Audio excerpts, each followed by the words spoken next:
This is From Destruction to Dignity with Janice Pons. Each week, Janice shares her wisdom to enlighten, educate, and advance the culture in America today. Janice Pons is a mother, author, and free thinker, and your host for our podcast this evening. Now let's join your host, Janice Pons. Greetings, greetings, greetings. Come on in. Welcome, welcome, welcome. My name is Janice Pons. I'm the host on our podcast, From Destruction to Dignity, Clinical Perspective, Spiritual Truths. Listen, we're going to keep plowing through. We've got a good start here. In this new year, we've got a lot going on and a lot is at stake. We're going to keep praying for our nation. There's our beautiful flag behind us. I love the flag. I love to sing the Star Spangled Banner. I love going to Washington, D.C., where the White House is. This is to remind us to pray for our nation and to pray for our president and his family and for the cabinet of the president and their families. We need to be praying for each other. Guys, if you don't know by now, that my focus is on this nation, America, and our children. That's my calling. Children, and thinking about their future. So tonight we're gonna examine some things because there's a lot on the line, and listen, we're gonna talk about calling a spade, and all this ties in with our clinical perspectives because when you call a spade, sometimes you might have to make tough decisions, and so you just got to decide what you're going to do with it. And a lot of things that have gotten presented to me, God even spoke to my heart. He said, what you going to do with that? And I mean, it was some tough stuff. It was even people in some situations I've been in my life where they were literally trying to destroy me. Oh, yeah, they were evil. And God said, what you going to do? What you going to do with that, Janice? And I had to make a decision. And I had to call a spade. So when we call a spade, sometimes we have to make tough decisions. So we're going somewhere, and it's expecting us when we get there. Come and go with me. If we don't understand and grasp and dissect the dynamics that are trying to take this country out, we are going to be sitting somewhere in a corner and crying and wondering why no one ever stood up and called a spade. There are stark examples surrounding us to learn from, but we need to pay attention to details. So many that the enemy of our souls is trying to distract us. Politicians are trying to distract us. They don't want you knowing details. And a lot of these details that have come out, they've come out because of who is the president. You can say what you want to say about him, but he stopped this corrupt stuff that's going on, and the reason why the orchestrated lawfare was targeted to him was so it wouldn't be put on them in terms of what they were actually doing. True story, and I can prove it. We got the receipts. He did this. Look, 30 years ago, he's a felon, all appealed, orchestrated lawfare. Paying attention provokes thought and just may help us to avoid catastrophic mistakes. Guys, they did all that stuff so they could get rid of him. He's the only one that could have afforded all those legal fees. Who else could have afforded that? That man has saved this nation in so many ways because they would have kept going on with their fraudulent money laundering fronts and their scams. All the 5 things, I've talked to y'all about them, and I'm going to keep bringing that. That needs to drive who we vote for in this year. We got to pay attention because when we pay attention, it provokes thoughts. It provokes thought and just may help us to avoid catastrophic mistakes. Thinking in terms of who, what, when, where, how, and why can help us understand. When I see people on social media defending Venezuela in any shape, form, or fashion, I know that they don't get it. Pay close attention to what is specified in terms of what occurred in Venezuela. And people say, well, why are you talking about that? That wouldn't happen here. Pay attention. Listen to me. There was a timeline of what happened in Venezuela, and I want you to think Get out of your emotions and listen to facts. In 1992, Venezuela became the third richest country in the hemisphere, the hemisphere that they're in. 5 years later, in 1997, they became the second largest purchaser of F-150s. 4 years later, in 2001, they voted for a socialist president, and the focus became income inequality. In other words, no capitalism. No business owners. Income inequality. Okay, that was the focus. 3 years later, in 2004, they had private health care that was completely socialized. That was the goal of Obamacare. Let me keep going. I digress. 3 years after that, in 2007, all higher education became free.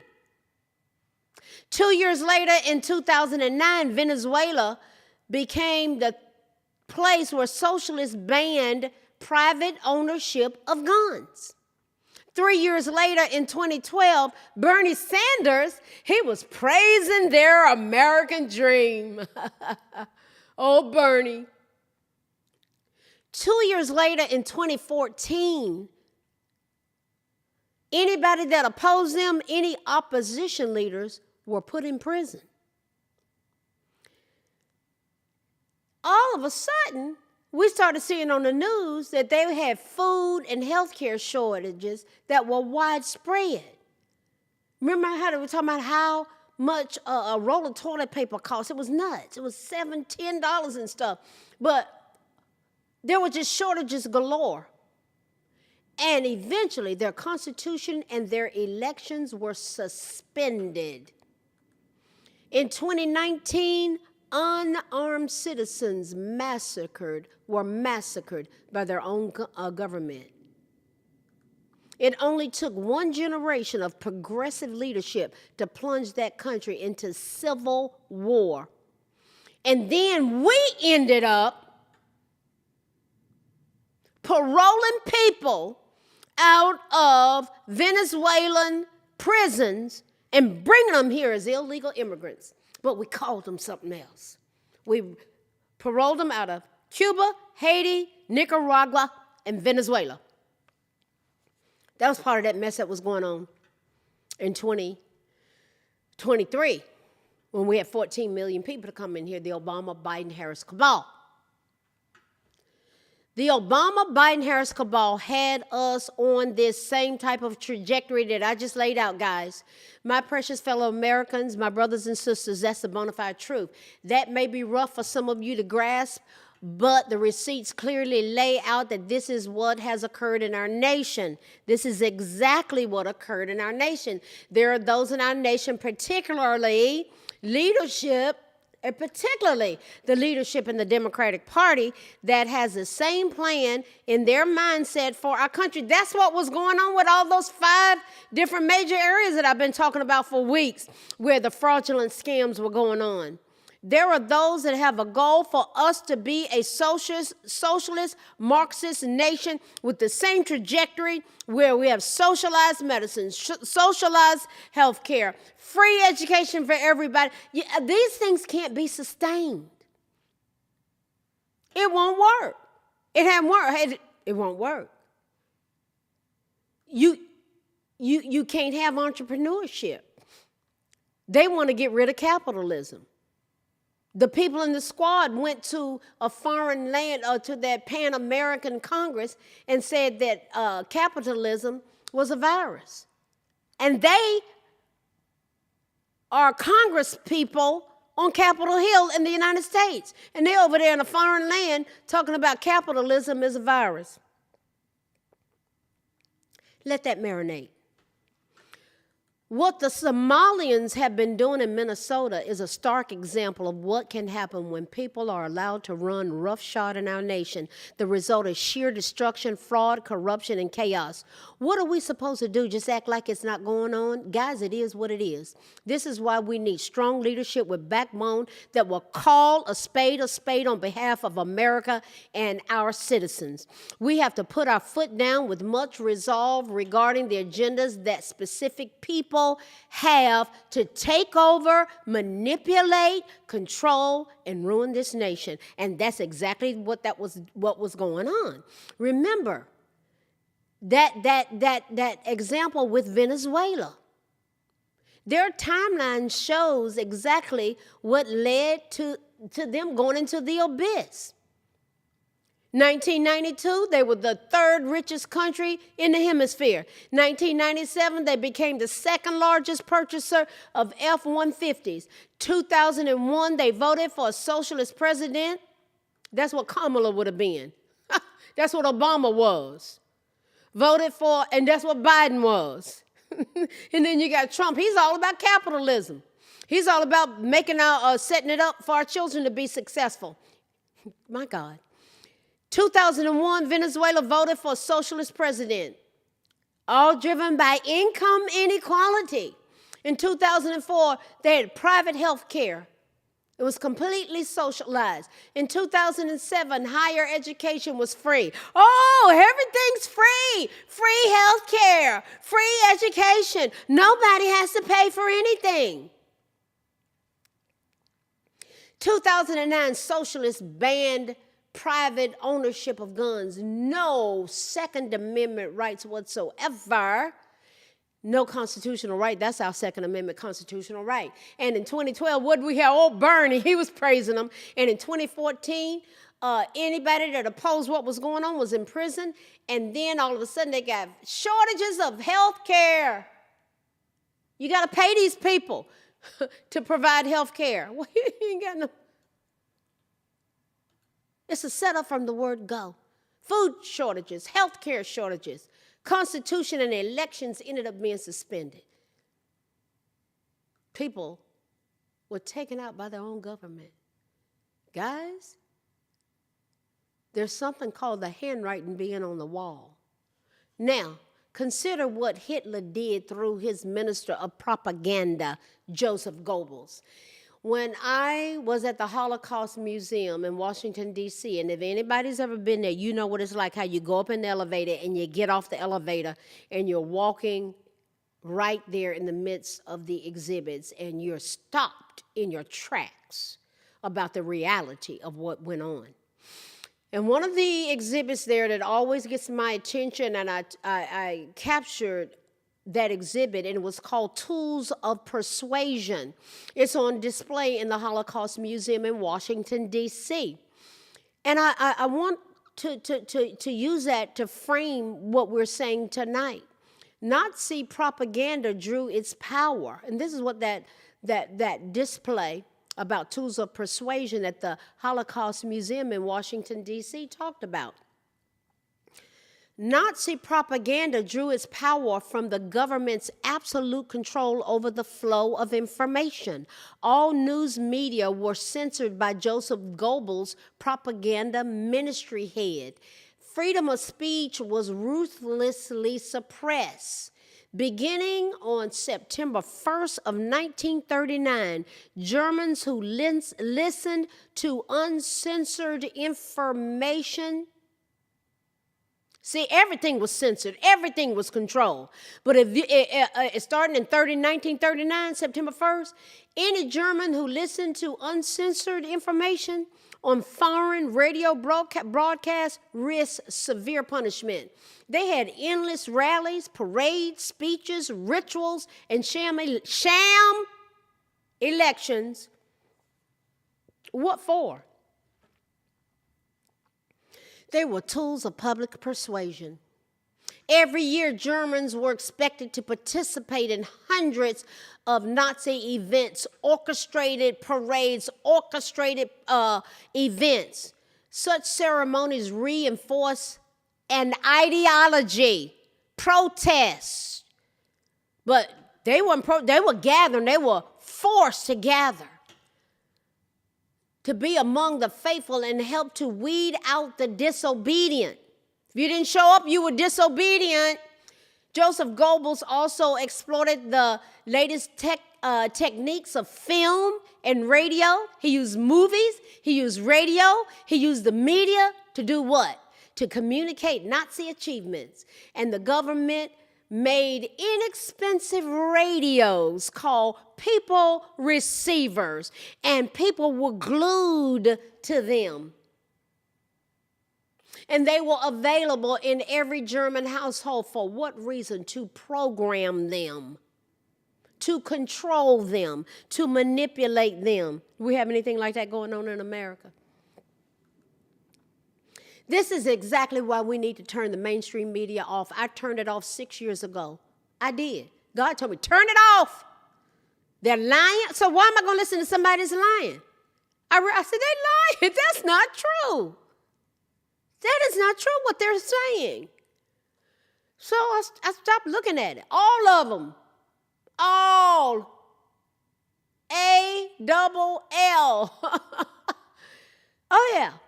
We're surrounded with people who are completely brainwashed. It's so easy to spot them. My heart goes out to them as they react and they don't know how to respond, as they've been emotionally manipulated, controlled, and deceived.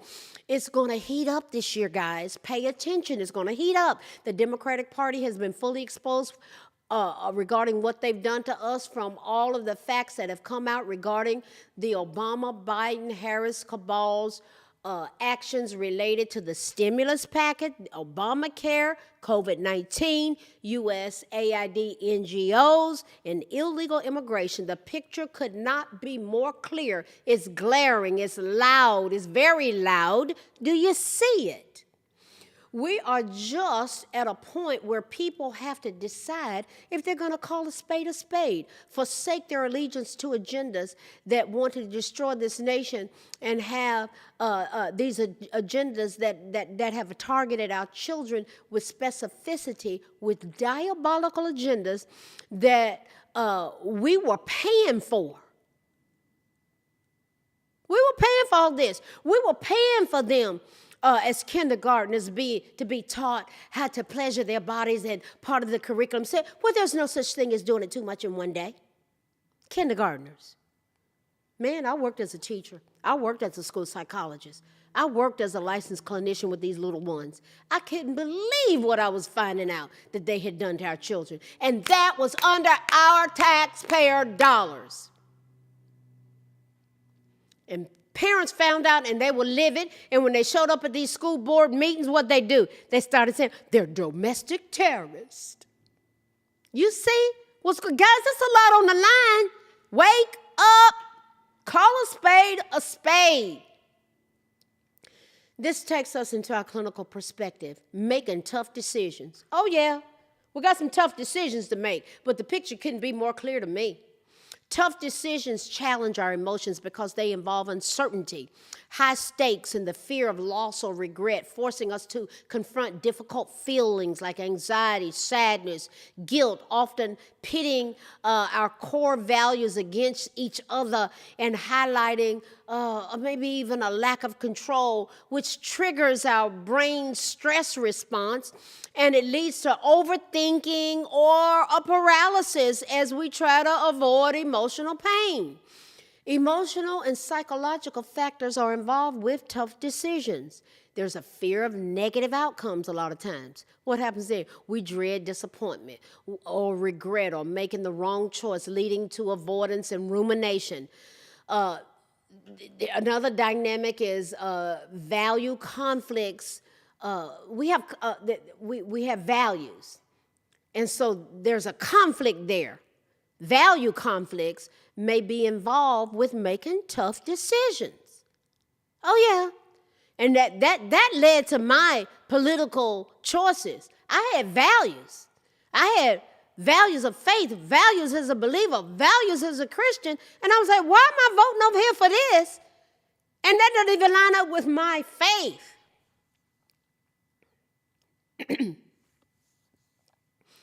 Difficult decisions often force a choice between two deeply held values, such as security versus growth.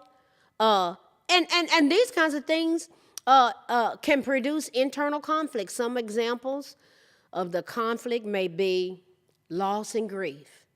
Choosing one path means losing the potential benefits of the others, triggering a sense of loss and sadness even when it's the right decision. Guys, I've lost relationships. I just have. I've wept bitterly, cried, weeping. A lot of us have. We just have. We've been abused. Public smear campaigns. People that we love don't want to be around us. You got to make a decision. I'm going to side with what my spiritual values say, not with you mistreating me, because I'm going to go with that as opposed to you lining up with something else. Now, and I can be around you with your different beliefs, but I'm not going to show up to be abused. And that's what goes on. People actually physically harming people. Or saying, you can't stay at my house. Oh, thanks for letting me know. I won't waste a dime by flying here anymore. If I'm not welcome, you go where you're celebrated, not where you're tolerated. I celebrate people. I don't care what political affiliation you are. I'm going to celebrate you as a human being. But you got people, they can't even be civil. They can't be civil. And that is a game changer. What about anxiety and uncertainty? The unknown future outcome generates anxiety. Oh, yeah, it does, which clouds judgment and can spread to unrelated areas of life. Then you have the conflict of identity and self-worth. We're talking about making tough decisions. We just thinking out loud here. Decisions can feel like a reflection of our character, making us fear that we'll disappoint ourselves or others. Baby, you reach another level of freedom when you're just like, I can't base it on how y'all feel about me. It is what it is. I am going to line up with the principles of God and faith and what's best for this country and what's best for these children, not based upon these lies and these agendas that are being pushed. I'm not doing it. And for a lot of people, it's going to cost them. Oh, yeah, it's going to cost them. Then there's cognitive and situational factors. Sometimes it's just too many options for some people. An abundance of choices can overwhelm our brains. And then people can deal with what we call analysis paralysis. Making any choice just feels inadequate. They just can't handle it. I don't know what to do. I don't know what to do. Well, just settle down and you look, you got to weigh it out. You weigh it out. You use solution-focused problem solving. You talk it out together. Guys, we can get through this stuff. It's about America. This country is not going to last. Look at what happened to Venezuela. Is there any parallel at all? Tough decisions often involve high stakes. When consequences are significant, guys, when we have people that were choosing to abuse us, our taxpayer dollars, with those 5 major platforms that I've talked about, and that was their priority, instead of you eating, instead of you having money for your children, while they walking off like fat rats with their pockets full, living lavish lifestyles.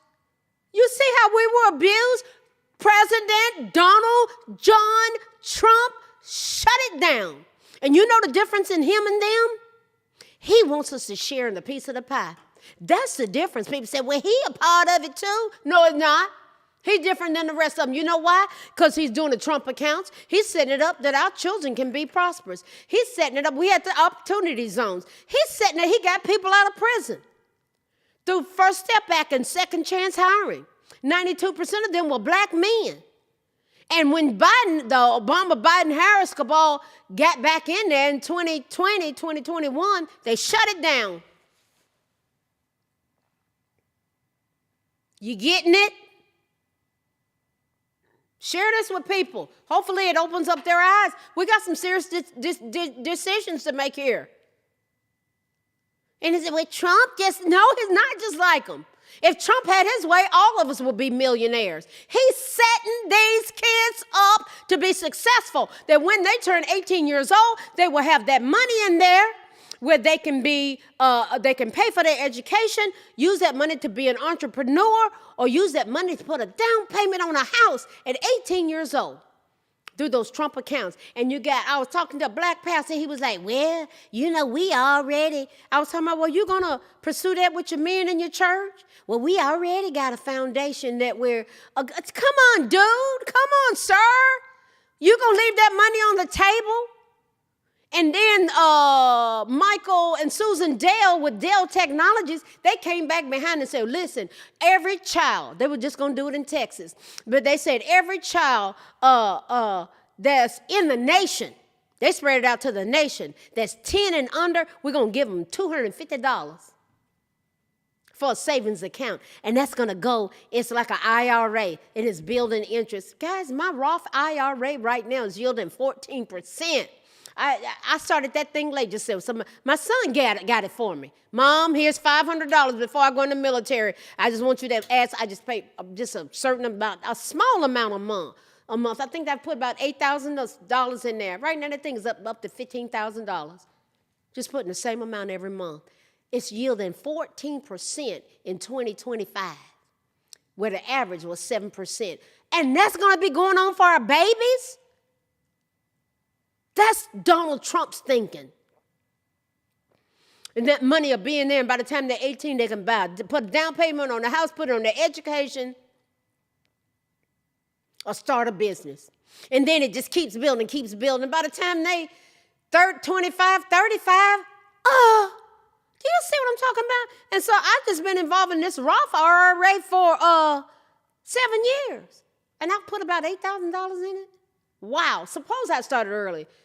Guys, do you hear me? Who's pushing this kind of thing? We're talking about tough decisions. We're talking about some high stakes here. But we're talking about investing in our posterity. I've never seen that happen in this nation. I've seen 13 presidents. If Donald Trump had his way, I talk about Trump all the time because ain't nobody done nothing. There has no one done anything like he has. And I was about to say, ain't nobody done it like him. That man's got backbone, and he knows what is at stake. Those people were abusing us, brought COVID poverty to people from foreign lands in here. They didn't care. Brought them in. They got us sick, dropped them off in communities. Whew, Lord God. You talking about demonic? Tough decisions often involve high stakes. When consequences are significant, careers, relationships, health, emotional weight intensifies. You feel it? Oh, yes, I feel it. Then you can have lack of clarity. Not understanding our own values or the full scope of the situation makes emotional processing harder. They're going to be pressing with lies. Their money laundering gravy train is gone. So they're going to be pulling this string and manipulating this and lying with that. Making tough decisions can involve how emotions hijack the decision-making process. Emotional regulation is a struggle. That's a struggle to regulate emotions. The core issue is often not the decision itself, but our struggle to tolerate the uncomfortable emotions that arise. Do you think I didn't have uncomfortable emotions when I was going through a public smear campaign because I decided to be a Christian conservative constitutionalist after being a dyed-in-the-wool Democrat? I was abused like you would not believe. It hurt. I wept bitterly when people that I love abused me. But I had to decide what I was going to do with it. These things can cause you to overthink or procrastinate to avoid. You don't want to feel that distress, but sometimes it's just a part of the gig, man. You just got to go, you know what? I'm going to obey God. I'm going to go with what's going to protect our children. I'm going to go with what's going to protect our country. We're talking about making tough decisions. Sometimes we may get cognitive overload related to tough decisions. Stress and strong emotions can impair our brains, our executive functioning, make complex problem solving difficult. Ultimately, tough decisions challenge us because they enforce us to feel deeply uncomfortable emotions. When I wept bitterly, when I was being abused, I was like, God, this hurts. This hurts. But I had to plow through or cave in. I wasn't going back to hell. Our natural instinct is to avoid that pain. But I went and I said, God, I got to press in. And I sat in a dark room and cried for 2 hours because I saw what was going on. Oh, but it was a part of what made me strong. Even if it prolongs the decision-making process. God, I feel this tonight. It is what it is. This is why we need to have good, healthy relationships. Those who I'm close to, they know me. They know that I'm sorting out things when I openly communicate and say, hey, I need to hear what I'm thinking. When Janice Pond says that, I got 5 people. I don't need any more fingers. That's what's on my right hand are the people that I can talk to about anything. And I said, look, I need to hear what I'm thinking. And they said, what's going on? And we dissected it, and we go there. And we have some of the most powerful interactions ever. We process, we metabolize thoughts, feelings, and options. We grow, we advance, we strategize, we thrive, we excel. What have we looked at tonight? I'm fired up. Can you tell? Guys, it's a lot on the line. That's why I'm fired up. And I'm going to get in here and tell the truth. I'm going to talk about who, what, when, where, how, and why. I love these children, and I know the enemy of their soul wants to take them out. Perpetrating that stuff on our kindergartners as they were. I have worked with kids that have been exposed to that kind of thing. And then they get accosted at home, and then they come to school and get traumatized again. Are you kidding me? And I'm not going to speak up, and I know. I've been with kids that have been accosted that way. And they come, well, get it at home, and then we getting it in school, and I'm paying for it. You better believe I'm going to speak out against that diabolical agenda mess. We calling a spade a spade. That's what this was about. And our clinical perspective is about tough decisions. Guys, we've been all over the place. They've abused us. They've lied to us. They didn't care. They didn't care that people died. It was part of the gig. But we got to call a spade a spade. And we are charged to awaken people from their sleep regarding simply being aware. Yet we got to listen, guys. We got to talk. We got to talk. We got to talk. We got to talk about who, what, when, where, how, and why. And we got to keep going forward because we're one nation. Yes, we are. One nation under God. Indivisible. The enemy has tried his best to divide us, but we're still standing. We're still here, indivisible, with liberty, justice for all. Look, baby, we want you to come here, but you got to come in the right way. Justice for all, obeying the laws. The law of the land is the Constitution. You got to obey the land. You got to obey the law with the law of the land. And it's been violated in so many ways. Guys, the older I get, I don't care what people think about me. Don't care. I know what's on the line. And I'm a truth broker. And there are a lot of us out here. And we're going to cry loud and spare nothing because there's a lot on the line. As we continue to go from destruction to dignity, clinical perspectives, strategies, skills, tools, talking about it, putting a language to it, processing, metabolizing thoughts, feelings, emotions, going there, supporting each other, loving this nation. We're one nation under God. The enemy of our souls wants to take us out. But as long as there's breath in my body, I will show up and proclaim the truth from the mountaintop. I will see you next week. God bless you guys. I love you. Can you tell? See you next week. Good night. Thanks for listening to this week's episode of From Destruction to Dignity with Janice Pons. Janice's mission is to provoke thought, bring awareness, and point people towards intervention when needed.